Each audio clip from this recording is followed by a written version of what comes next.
যারা এখনো বাড়িতে বসে চিন্তা ভাবনা করছে কি করবে না করবে তাদের উদ্দেশ্যে কি বলবে? তাদের উদ্দেশ্যে বলবো যে কোর্স ফি খুবই স্বল্প মূল্যের মধ্যে আছে এবং কাজটা খুবই ভালো এবং এক্সট্রা ইনকামের বহু জায়গা আছে এই সংস্থার মাধ্যমে।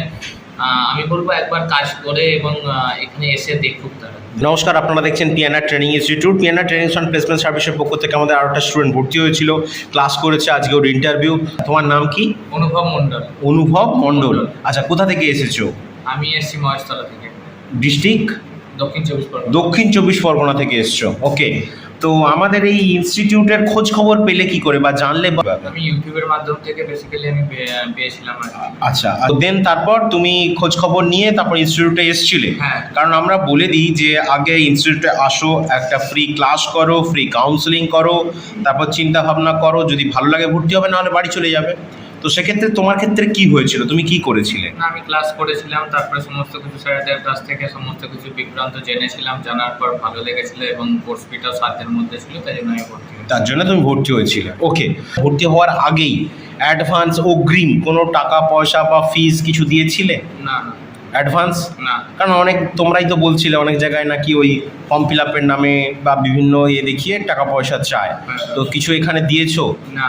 সত্যি কথা বলছো না। নাকি আমরা শিখিয়ে দিয়েছি বলে বলছো? না না, সত্যি কথা। হ্যাঁ, সত্যি কথা। সত্যি কথা। ওকে, তো অ্যাডমিশন হওয়ার পর কি কি পেয়েছো ইনস্টিটিউট থেকে? ইনস্টিটিউট থেকে ড্রেস পেয়েছি, খাতা পেয়েছি, পেন পেয়েছি। পেন পেয়েছো? এগ্রিমেন্ট। অবশ্যই এগ্রিমেন্ট পেয়েছো, জব কনফার্মেশন এগ্রিমেন্ট পেয়েছো, তাই তো? যে 5 বার ইন্টারভিউ আমরা অপরচুনিটি দেবো, দেন 5 বারেও যদি পাস করতে না পারে তাহলে তার পুরো টাকা পয়সা আমরা রিটার্ন করে দেবো। এবং তুমি যে এখান থেকে ট্রেনিং শেষ হওয়ার 1 সপ্তাহ পর ক্যাম্পাসিং প্লেসমেন্ট পাবেই, তার লিখিত এগ্রিমেন্ট করে দেওয়া হয়েছিল, তাই তো? ওকে, আর ইনস্টিটিউটের তুমি দেন ভর্তি হলে, ভর্তি হওয়ার পর তো একটা অ্যাডমিশন ফিস লাগে।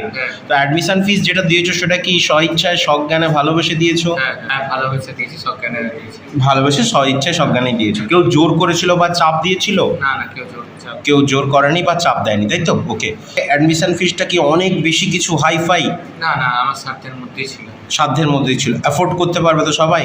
কারণ আমরা বলি আর্থিকভাবে পিছিয়ে পড়া ছেলেদের জন্য এটা। তো ইনস্টিটিউট থেকে আর কি কি ফেসিলিটি পেয়েছো?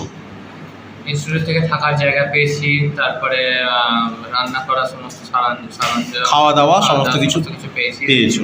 ওকে, কাজের জায়গায় পৌঁছে ভালোভাবে কাজ করতে পারবে তো? হ্যাঁ। ক্লাস ঠিকঠাকভাবে হয়েছে? হ্যাঁ, ক্লাস সমস্ত ক্লাসে বুঝতে পেরেছো? হ্যাঁ, সমস্ত কিছু। কাজের জায়গায় গিয়ে কোনো অসুবিধা বা তোমার নামে কোনো কমপ্লেন অভিযোগ কিছু আসবে না তো? না, সেটা কিছু আসবে না। আসবে না। যারা এখনো বাড়িতে বসে চিন্তা ভাবনা করছে কি করবে না করবে তাদের উদ্দেশ্যে কি বলবে? তাদের উদ্দেশ্যে বলবো যে কোর্স ফি খুবই স্বল্প মূল্যের মধ্যে আছে এবং কাজটা খুবই ভালো এবং এক্সট্রা ইনকামের বহু জায়গা আছে এই সংস্থার মাধ্যমে। আমি বলবো একবার কাজ করে এবং এখানে এসে দেখুক তারা। বিশ্বাস ভরসার জায়গা, বিশ্বাস ভরসার জায়গা আছে। ওভারঅল বলবো তুমি সমস্ত কিছু ফেসিলিটি পেয়ে কি খুশি বা হ্যাপি? হ্যাঁ হ্যাঁ, খুশি তো? ওকে, ঠিক আছে।